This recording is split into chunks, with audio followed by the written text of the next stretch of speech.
Okay, hello everyone. Thank you for tuning in. This is today's lecture. Okay, so first of all, where are we at? What have we talked about so far? We've talked about work. Work is what happens when a force causes a displacement of an object. And then we've introduced energy as an object's ability to do work. So we're talking about mechanical energy. We have one type is potential energy, and another is kinetic energy. Two types of potential energy that we're discussing. Remember, potential energy is energy stored in an object due to its position. So the two types that we've been discussing are elastic and gravitational. And then, we also learned Hooke's law about springs, and then we learned about kinetic energy, which is an object's ability to do work based on its speed. So, real quick, the next thing that you should know how to calculate if you look on your PowerPoint is mechanical energy. So as I said before, mechanical energy is just potential energy and kinetic energy. So to calculate an object's total mechanical energy, you would just figure out if it has any potential energy, does it have any kinetic energy. If it has both, then you add them together, okay? And so mechanical energy can just be defined as energy that an object possesses, either due to its position or its motion. Okay, so for example, a moving car has energy or kinetic energy. A baseball that you knock into the air is going to have kinetic and potential energy. So potential due to its position above the ground, kinetic due to its movement. Right? If you go to the slide after the one that says mechanical energy, you'll see the guy who's like going down the ski slope. So you can see at the very top, he has a lot of potential energy, not a lot of kinetic energy though, because he's not moving.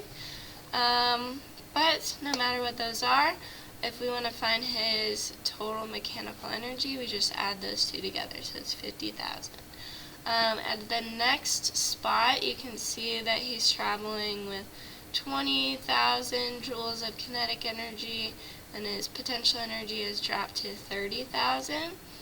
Okay, so in that case, he has both kinetic and potential. So to find his total mechanical energy, you would add them together, right? And it would be 50,000 joules right there. Here's total mechanical energy. Alright, moving to the next slide, one more thing we have to define is power. So you guys have definitely heard of power before. But in physics, we have an equation for it and a definition. So you can think of power as how quickly work is done, right? The rate at which work is done. It's work divided by time, and our units for that is going to be watts. Okay. If you flip to the next slide, you'll see another equation for power. So if power is work over time, and work is force times displacement, then power is the same as force times displacement over time.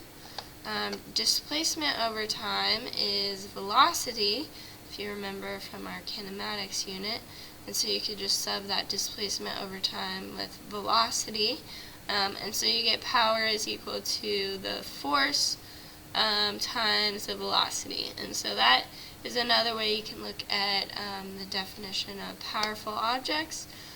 In addition to our last equation, which said that powerful objects do a lot of work in a small amount of time, this other equation, or other way of arranging the equation, force times velocity, tells us that powerful objects are also strong and fast.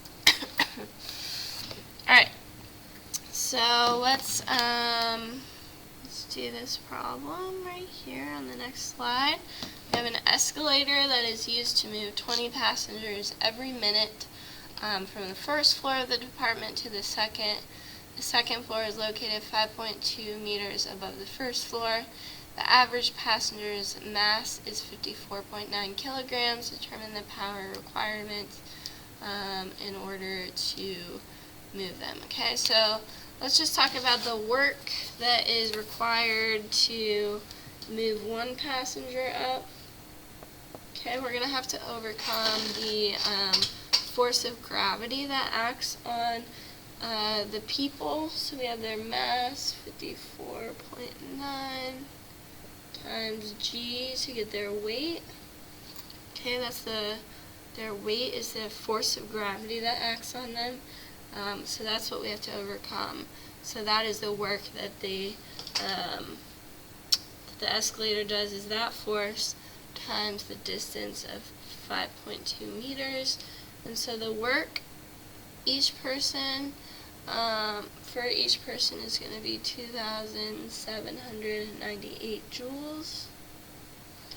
Okay, so if you can think the escalator moves 20 people every hour, then the work of 20 is just that number times 20. So it requires 55,954 joules of work.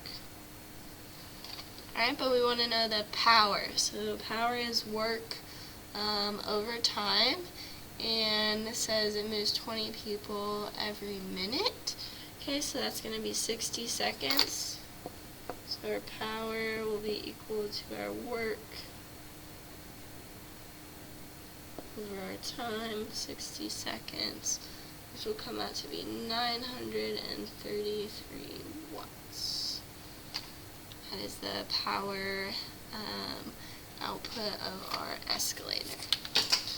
Alright, so that is it for this lecture. Thank you for tuning in. Make sure to take good notes and turn those in on focus. See you next time.